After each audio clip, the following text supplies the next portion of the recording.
Bismillahirrahmanirrahim. Assalamualaikum warahmatullahi wabarakatuh. Kami dari kelas D dengan mata kuliah Hukum Perikatan dengan dosen pengampu Ibu Waode Zuliarti SHMH. Di sini kami akan mempresentasikan tugas mengenai pengertian dasar hukum dan jenis dari perikatan. Pertama-tama kami akan memperkenalkan diri. Saya sendiri Indah Hijriyah dengan NIM H1A122296. Selanjutnya teman saya Ilmi Amalia Rahman dengan NIM H1A122036. Saya Andi Serli Aryani dengan NIM H1A122118. Saya Fitari Asyah Rabi Kripe dengan NIM H1A122239. Saya Rahman Rizki dengan NIM H1A122218. Baik, selanjutnya materi akan dibawakan oleh teman-teman saya. Saya akan menjelaskan mengenai perikatan untuk memberikan sesuatu. Yang pertama itu pengertiannya, perikatan untuk memberikan sesuatu adalah kewajiban untuk menyerahkan barang yang bersangkutan dan untuk merawatnya sebagai seseorang kepala rumah tangga yang baik sampai saat penyerahan. Luas tidaknya kewajiban yang terakhir ini tergantung pada persetujuan tertentu. Akibatnya akan ditunjuk dalam bab-bab yang bersangkutan. Dasar hukumnya itu pasal 1235 sampai 1238 BW. Contohnya, perikatan untuk memberikan sesuatu antara lain jual beli, tukar menukar, sewa menyewa dan sebagainya. Dalam perjanjian jual beli mobil, si penjual memiliki perikatan untuk memberikan mobil kepada si pembeli, sedangkan si pembeli memiliki perikatan untuk membayar harga mobil kepada si penjual. Selanjutnya teman saya akan menjelaskan. Saya akan menjelaskan mengenai perikatan untuk berbuat sesuatu atau untuk tidak berbuat sesuatu. Perikatan untuk berbuat sesuatu adalah perikatan yang mewajibkan si berutang atau debitur untuk melakukan suatu perbuatan tertentu yang telah disepakati oleh kedua belah pihak. Contoh perikatan untuk berbuat sesuatu antara lain perjanjian untuk membuat lukisan, membangun garasi, pemborongan kerja menjahit baju seragam sekolah, kerja jasa, dan sebagainya. Dalam hal ini, prestasi dalam perjanjian adalah melakukan perbuatan tertentu. Misalnya melakukan perbuatan membongkar tembok, mengosongkan rumah, membuat lukisan, atau patung, dan sebagainya. Jika si berutang tidak memenuhi kewajibannya, maka perikatan untuk berbuat sesuatu dapat diselesaikan dengan memberikan penggantian biaya, kerugian, dan bunga.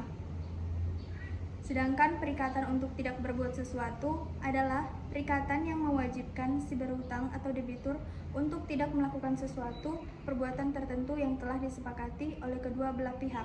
Contoh perikatan untuk tidak berbuat sesuatu antara lain perjanjian untuk tidak mendirikan perusahaan sejenis, perjanjian untuk tidak membangun tembok pemisah, dan sebagainya. Dalam hal ini, prestasi dalam perjanjian adalah tidak melakukan perbuatan tertentu yang telah disepakati. Jika si berutang melanggar perikatan untuk tidak berbuat sesuatu, maka dapat dikenakan sanksi penggantian biaya, kerugian, dan bunga. Dasar hukumnya ada dalam pasal 1239 BW menyatakan bahwa tiap-tiap perikatan untuk berbuat sesuatu atau untuk tidak berbuat sesuatu, apabila si berutang tidak memenuhi kewajibannya, mendapatkan penyelesaiannya dalam kewajibannya memberikan penggantian biaya, rugi, dan bunga. Selanjutnya dijelaskan oleh teman saya. Baik, saya akan menjelaskan tentang perikatan dengan ancaman hukuman. Perikatan dengan ancaman hukuman adalah suatu perikatan di mana seseorang untuk jaminan pelaksanaan suatu perikatan diwajibkan melakukan sesuatu manakala perikatan itu tidak dipenuhi. Contoh perikatan dengan ancaman hukuman yang pertama, perjanjian kerja yang menetapkan sanksi berupa pemutusan hubungan kerja jika karyawan melanggar peraturan perusahaan. Yang kedua, perjanjian sewa menyewa yang menetapkan sanksi berupa denda jika penyewa tidak mengembalikan barang sewaan tepat waktu. Yang ketiga, perjanjian jual beli yang menetapkan sanksi berupa pembatalan kontrak jika pembeli tidak membayar harga sesuai dengan kesepakatan. Dasar hukum perikatan dengan ancaman hukuman ada dalam pasal 1304 sampai 1312 BW. Saya akan lanjutkan kepada teman saya. Selanjutnya adalah suatu perikatan bersyarat. Suatu perikatan adalah bersyarat manakala perikatan digantungkan pada suatu peristiwa yang masih akan datang dan yang masih belum tentu akan terjadi, baik secara menangguhkan perikatan hingga terjadinya peristiwa semacam itu, maupun secara membatalkan perikatan menurut terjadi atau tidak terjadinya peristiwa tersebut.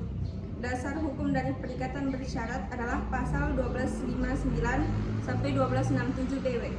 Contoh dari perikatan bersyarat yang pertama, perjanjian jual beli mobil dengan syarat pembayaran dilakukan dalam waktu 3 bulan setelah penandatanganan kontrak.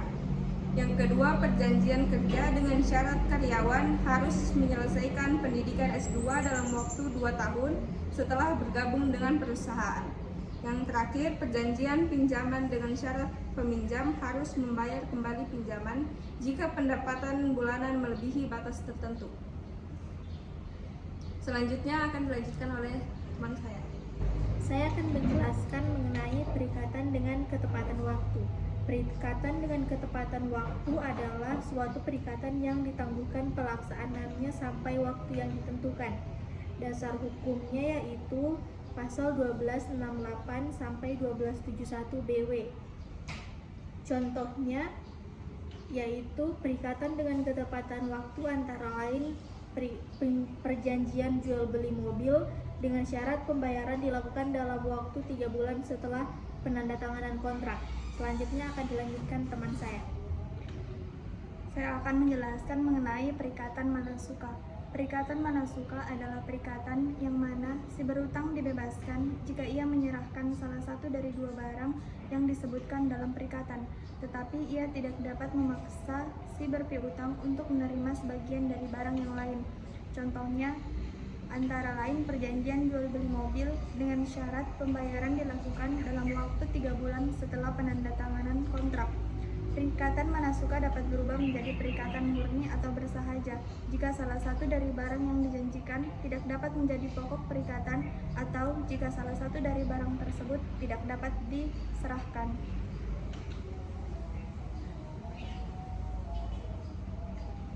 Dasar hukumnya yaitu pasal 1272 sampai 1277 BW. Selanjutnya akan dilanjutkan oleh teman saya. Saya akan menjelaskan tentang perikatan yang dapat dibagi dan perikatan yang tidak dapat dibagi. Perikatan yang dapat dibagi adalah perikatan yang prestasinya dapat dibagi-bagi di antara beberapa orang, sehingga tiap-tiap kreditur hanya berhak menuntut suatu bagian menurut timbangan dari prestasi tersebut. Sedangkan perikatan yang tidak dapat dibagi adalah perikatan yang prestasinya tidak dapat dibagi-bagi di antara beberapa orang. Contoh perikatan yang dapat dibagi antara lain perjanjian kerjasama untuk membangun gedung, perjanjian untuk membangun jalan tol, dan sebagainya. Contoh perikatan yang tidak dapat dibagi antara lain untuk membuat patung tertentu, perjanjian untuk menyelesaikan proyek tertentu, dan sebagainya. Dasar hukum perikatan yang dapat dibagi dan yang tidak dapat dibagi terdapat dalam pasal 1296 sampai 1303 BW. Selanjutnya akan dijelaskan kepada teman saya. Perikatan tanggung renteng adalah perikatan di mana beberapa kreditur memiliki hak untuk menuntut pemenuhan seluruh utang, sedangkan pembayaran yang dilakukan pada salah satu kreditur membebaskan debitur, meskipun perikatan ini menurut sifatnya dapat dipecah dan dibagi antara para kreditur. Contoh perikatan tanggung renteng: perjanjian pembangunan perumahan dinas anggota TNI dengan tanggung renteng adalah antara beberapa kreditur. Perjanjian kerjasama antara beberapa pihak untuk membangun gedung dengan tanggung renteng. Perjanjian kredit sindikasi dengan tanggung renteng antara beberapa kreditur. Dasar hukum perikatan tanggung renteng yaitu pasal 1278 sampai 1303 BW. Sekian dari saya. Sekian dari presentasi kami. Bila ada salah kata mohon dimaafkan. Wassalamualaikum warahmatullahi wabarakatuh.